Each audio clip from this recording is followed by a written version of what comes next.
Bonjour à tous, je m'appelle Manuel Brossard et je suis chargé de l'assistance technique chez Aquafadas. Alors aujourd'hui, pour ce séminaire, nous allons voir comment utiliser la lecture guidée et les pop-up pour améliorer l'expérience de lecture. Euh, Ça va être plus rapide que la semaine dernière. euh, Parce que j'ai eu pas mal de commentaires la semaine dernière disant que le webinaire était trop long et que c'était dur de suivre quelque chose d'aussi long. Donc je vais essayer de faire plus rapide aujourd'hui et ça sera certainement le cas. Voilà. Et on va tout de suite aller sur InDesign. Donc là, j'ai en fait une brochure marketing de d'Aquafadas où j'ai récupéré le projet InDesign et je vais vous montrer comment mettre en place la lecture guidée. Donc.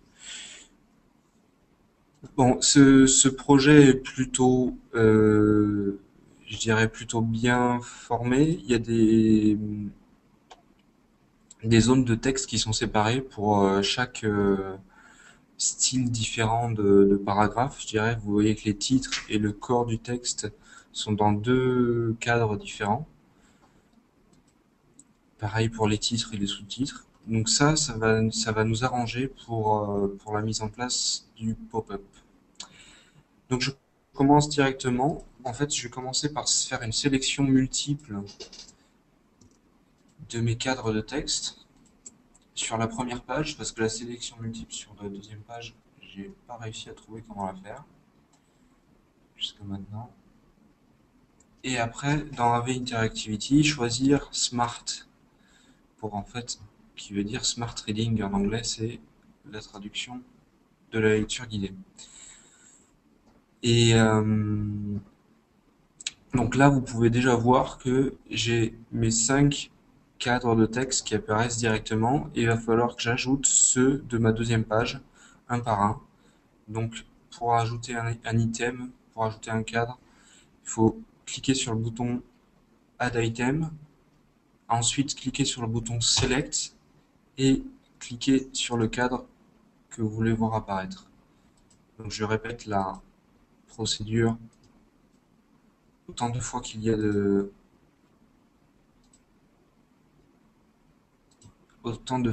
de cadres.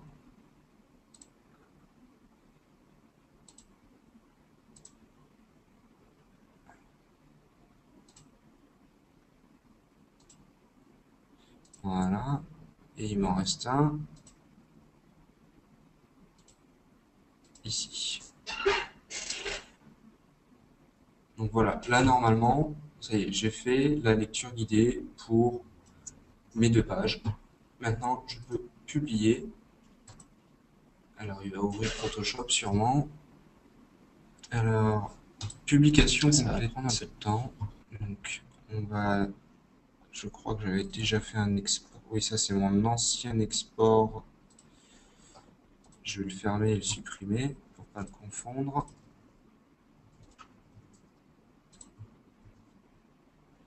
Voilà, ça c'est fait. Donc, je vais pouvoir envoyer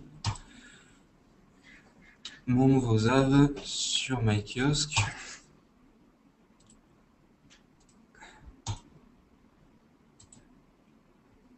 Donc voilà la lecture guidée. Voilà la lecture guidée. Il suffit de double-cliquer et vous avez un zoom automatique avec la détection des cadres de texte. Et à partir de ce moment-là, il suffit de cliquer sur les flèches pour avancer dans le texte, pour avancer dans la lecture. Et même, ça change automatiquement de page. Ah, là, c'est marrant, j'ai pas dû sélectionner, j'ai dû oublier un cadre de texte. Vous voyez que là, il y a un décrochement au niveau du, de cette petite ombre qui fait le cadre. Là, j'ai dû oublier de sélectionner ce texte-là, c'est pour ça que j'ai ça. On peut aussi ajuster le facteur zoom euh, en fonction de ses besoins et revenir au début. Voilà. Et pour quitter la lecture guidée, ça fait ça. Donc la lecture guidée, c'est là j'ai pris l'exemple que j'avais sous la main, c'est-à-dire l'exemple d'une brochure à Cofadas. La lecture guidée est plus efficace, je trouve, quand vous avez des articles qui sont de style colonne, comme dans des magazines ou dans des journaux.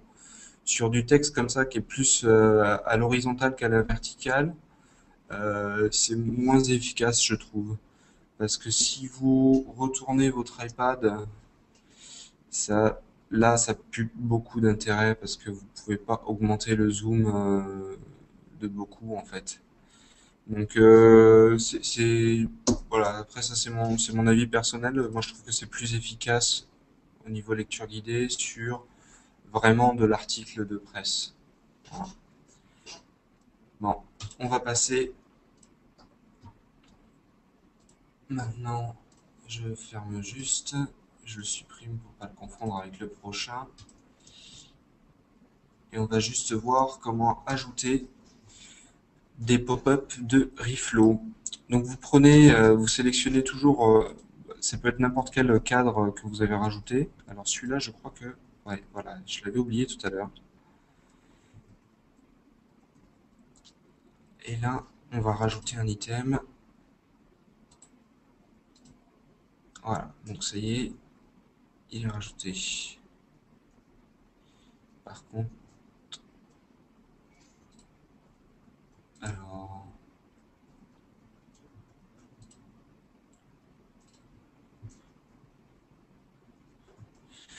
donc maintenant, je peux sélectionner n'importe quel cadre. Vous voyez que Smart Reading, la V Interactivity, j'ai toujours le même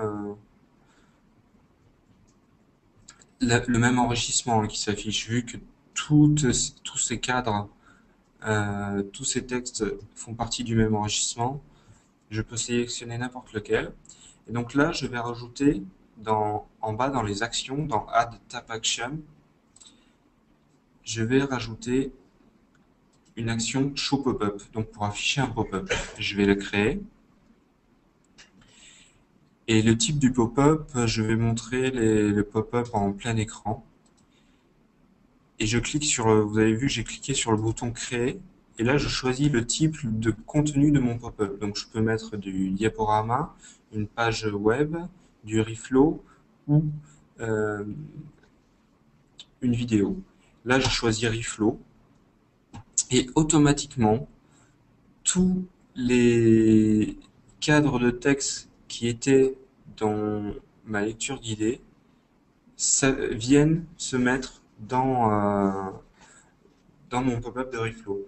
Alors ça, c'était une demande qu'on nous avait faite qui est assez récente. Je ne sais pas si elle est présente dans la release dont vous avez accès, parce que c'est peut-être plus récent. C'est peut-être une mise à jour de fin mai qui a permis cet ajout automatique donc des cadres de texte dans le Reflow. Donc je modifie juste la taille de mon pop-up, sinon on va rien y voir. Je peux même mettre 800 par 700 de hauteur. Alors les templates, c'est en fait des modèles. Euh, Là, je vous laisse je vous laisserai, je vous laisserai essayer. Moi, je vais prendre le vert, par exemple, l'article en vert. Et en fait, la particularité du Reflow, c'est qu'il faut différencier ce qui est titre et ce qui est du texte, du corps de texte. Donc là, je vais juste mettre des titres. Alors, on va dire que bon, j'ai pas vraiment de grands titres dans ce document, mais je vais en mettre un. Oui. Et après, ça va être des sous-titres et du corps de texte. Donc là, c'est du corps de texte. Automated Publishing. C'est un sous-titres, après un genre de texte. Alors là, oui. Vous avez vu que les éléments que j'ai rajoutés, là tout à l'heure, il me manquait un élément, il me manquait un cadre de texte. Euh, et je l'ai rajouté en dernier. Il s'est mis en dernier. Donc ça, il faut, quand vous rajoutez quelque chose comme ça qui n'est pas dans l'ordre, il faut bien faire attention à le remettre au bon endroit. Vous avez juste à faire un glisser-déposer. Voilà. Et donc là, il est au bon endroit. Parce que sinon, j'ai peur, en fait, ça m'est arrivé des fois qu'il n'apparaisse pas dans le bon ordre au niveau de l'article. Donc là, c'est le bon. C'est du corps de texte, un sous-titre, du texte, un sous-titre et du texte.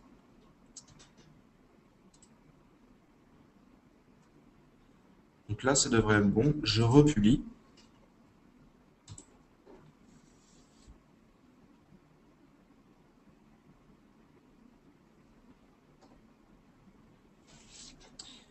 Hop, voilà, il génère. Et là, publication. OK. Et j'envoie sur my kiosque.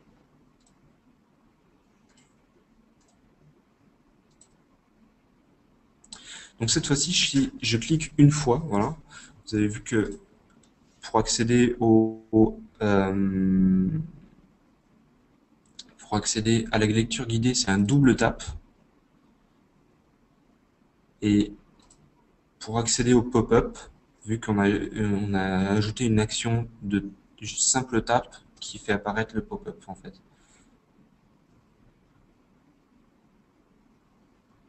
Donc voilà à quoi ressemble le pop-up. Là, j'ai dû me tromper dans les titres, mais bon, c'est pas grave, c'est juste minime, il suffit de faire attention. Là, j'étais un peu vite.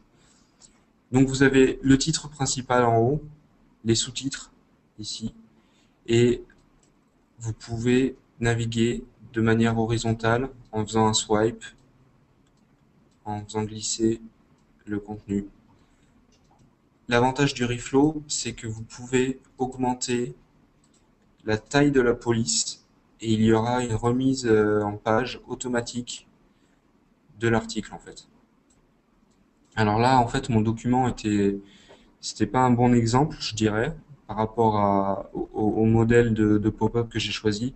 Ces pop-ups sont plus faits pour contenir un seul article. Là, j'avais un espèce de document avec plusieurs titres. C'était pas forcément très adapté pour du contenu pop-up. Euh, Parce que ce modèle, comme vous le voyez, affiche les titres tout en premier. Euh, donc c'est pas forcément adapté. J'ai pas forcément pris le modèle le plus adapté à mon contenu. Mais après, il suffit d'essayer. Hein, d'ailleurs, je vais en essayer un autre plutôt que de prendre un article, prendre du caption.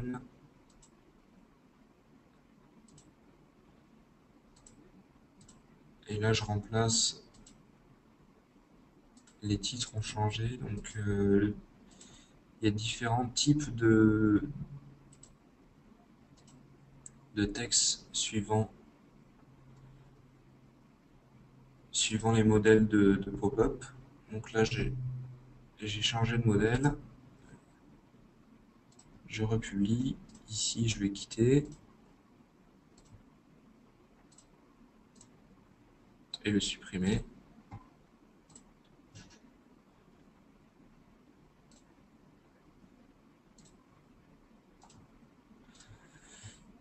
Donc la publication OK. Et je relance et je renvoie sur ma kiosque pour mon dernier test. Voir si le modèle du pop-up convient mieux. Voilà, donc là ça convient carrément mieux au, à mon document.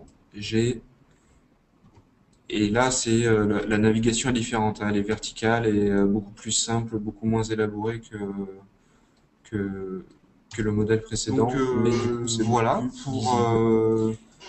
pour ce petit point sur les aides à la lecture, en fait, dans le système AV Digital Publishing.